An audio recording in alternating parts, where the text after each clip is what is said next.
ஒரு ஊரில் ஒரு அழகான குடும்பம் இருந்துச்சு. அவங்க ஒரு புது வீடு வாங்கி அங்கே குடி போனாங்க. அந்த வீட்டில் இருக்கிற மரத்தில் குழந்தைகளுக்கு ஒரு ஊஞ்சல் கட்டி விட்டாரு அந்த அப்பா. உடனே குழந்தைகள் எல்லாம் அங்கே அழகாக விளையாட ஆரம்பிச்சாங்க. ஒரு நாள் அந்த பையனுக்கு ஏதோ சத்தம் கேட்டுச்சு. உடனே வெளியே வந்து எட்டி பார்த்தான்.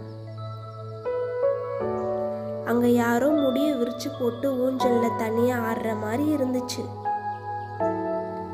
இப்படி அடிக்கடி அந்த ஊஞ்சல்ல யாரோ வந்து விளையாடுறத பார்த்தாங்க. இந்த விஷயத்தை தன்னோட அப்பா அம்மா கிட்ட வந்து சொன்னா அந்த பையன். நாங்க அடிக்கடி ஊஞ்சல்ல ஒரு உருவம் ஆடிக்கிட்டு இருக்க மாதிரி பாக்குறோம்ப்பா. அது பார்க்க அசல் பேயாட்டமே இருக்கு, என்ன பண்றதுன்னு தெரியலப்பா. அப்படியா? சரி வாங்க பார்க்கலாம். ஆனால் அதுக்கு முன்னாடி நீங்கள் எல்லாம் தைரியமாக இருக்கீங்களா ஃபஸ்ட்டு? நாங்கள் தைரியமாக தான்ப்பா இருக்கோம். ஆமாம், தைரியமாக இருக்கவங்க பேயை கூட ஈஸியாக துரத்திடுவாங்க. நீங்கள் எப்போவுமே தைரியமாக தான் இருக்கணும். எதுக்காகவும் நீங்கள் பயப்படக்கூடாது, ஓகேவா? ஓகேப்பா. சரி வாங்க போகலாம் அந்த இடத்துக்கு. யார் நீங்கள்? யார் இங்கே இருக்கிறது? உங்களுக்கு என்ன வேணும்? வெளியே வாங்க. யார் இருக்கிறது? வெளியே வாங்க.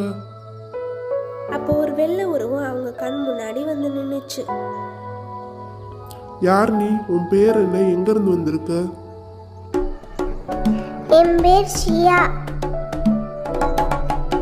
நான் 10th படிச்சுக்கிட்டு இருந்தேன்.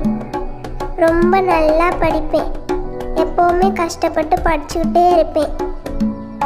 அது மாதிரி நல்லா எக்ஸாம் எழுதினேன். ரிசல்ட் வந்த அன்னைக்கு எனக்கு ஆக்சிடெண்ட் ஆயிடுச்சு. கடைசி வரைக்கும் என்னோட ரிசல்ட் என்னன்னு என்னால் தெரிஞ்சுக்க முடியல. 5 வருஷம் ஆயிடுச்சு, இன்னும் என்னால் பார்க்க முடியல. எனக்கு ரொம்ப கஷ்டமாக இருக்கு. நான் அந்த பப்ளிக் எக்ஸாமில் எவ்வளோ மார்க் எடுத்திருக்கேன்னு பார்க்கணும். எந்த ஸ்கூலில் படிச்ச? VHSL. நாளைக்கே உங்கள் ஸ்கூலுக்கு போய் உன்னோட ரிசல்ட்டை கேட்டு வாங்கிட்டு வரோம். அவங்க அப்பா ஜியா படித்த ஸ்கூலுக்கு போனார். அங்கே அவங்க டீச்சரை பார்த்து பேசி ஜியாவோட மார்க் ஸ்டேட்மெண்ட்லாம் வாங்கிட்டு வந்தார். அந்த மார்க் ஸ்டேட்மெண்ட்டில் ஜியாட்ட காமிச்சு, உன்னோட மார்க் ஸ்டேட்மெண்ட்டை நாங்கள் போய் வாங்கிட்டு வந்துட்டோம், உன் மார்க்கை பாரு. இப்போ உனக்கு சந்தோஷமா? எனக்கு இப்போ ரொம்ப சந்தோஷமா இருக்கு. நான் இவ்வளோ மார்க் வாங்கியிருப்பேன்னு நினைக்கவே இல்லை. ரொம்ப சந்தோஷமா இருக்கு. ரொம்ப நன்றி அப்படின்னு சொல்லிட்டு அந்த இடத்த விட்டு ஜியா மறைஞ்சு போயிடுச்சு.